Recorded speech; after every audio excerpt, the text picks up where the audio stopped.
Ang pinakamayamang tao sa mundo, ang nangungunang 10 sa Marso taong 2024.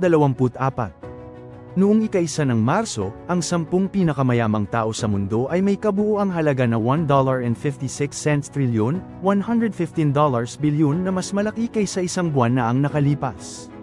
Umakyat si Mark Zuckerberg ng isang pwesto, habang bumalik sa top 10 si Mukesh Ambani ng India para sa unang pagkakataon sa loob ng 2 taon. Ang pagbagsak at pagbangon ni Elon Musk.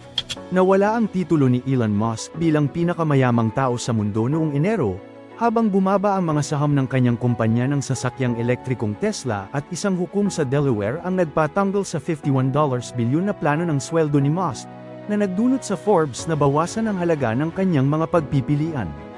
Ngunit siya pa rin ang ikalawang pinakamayaman, at ang kanyang kayamanan ay tumaas muli sa higit sa $200 bilyon, mula sa $182.60 bilyon, at binawasan niya ang agwat sa pagitan niya at ng mayaman na tagapaglikha ng kalakal na si Bernard Arnault ng Pranses. Ang pagtaas ng kayamanan ni Bernard Arnault.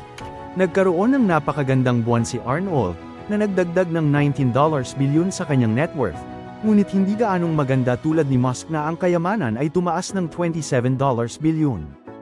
Ang pinakamayamang tao sa mundo. Ang 9 sa 10 pinakamayamang tao sa mundo ay mas mayaman ngayon kaysa isang buwan na ang nakalipas. Ang kanilang kabuuang halaga ay $1.56 trilyon, $15 bilyon na mas malaki kaysa noong nakaraang buwan.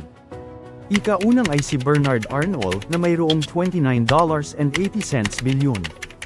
Ang mayaman na tagapaglikha ng kalakal na si Bernard Arnault ay ang pinakamayamang tao sa mundo, na may net worth na $29.80 bilyon.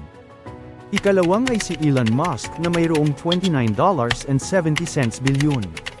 Ang binibigyan ng titulo na pinakamayamang tao sa mundo, noong nakaraang buwan ay si Elon Musk, na may net worth na $29.70 bilyon. Ikatlong ay si Jeff Bezos na mayroong $19.95 bilyon.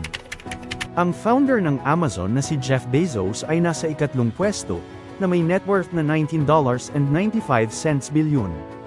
Ika-apat na ay si Mark Zuckerberg na mayroong $172.20 bilyon.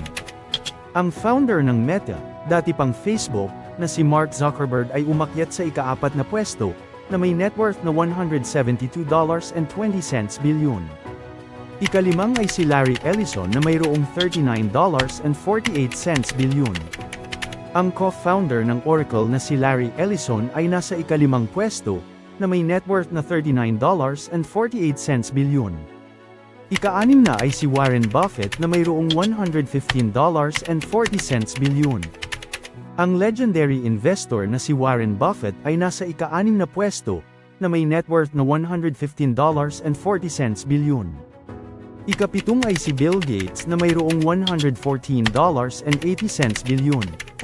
Ang co-founder ng Microsoft na si Bill Gates ay nasa ikapitong pwesto, na may net worth na $114.80 bilyon.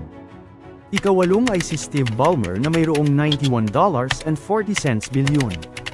Ang dating CEO ng Microsoft na si Steve Ballmer ay nasa ikawalong pwesto, na may net worth na $91.40 bilyon.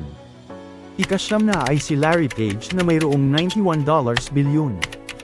Ang co-founder ng Google na si Larry Page ay nasa ika-9 na pwesto, na may net worth na $91 bilyon. Ika-10 ay si Mukesh Ambani na mayroong $84.40 bilyon. Ang chairman at managing director ng Reliance Industries na si Mukesh Ambani ay bumalik sa top 10, na may net worth na $84.40 bilyon. Ang lahat ng ito ay nakalista sa detalyadong artikulo ng Forbes Wealth Team sa Forbes.com. Panuorin ang buong listahan at magbasa ng higit pang impormasyon tungkol sa mga pinakamayamang tao sa mundo ngayon. Salamat sa panunood.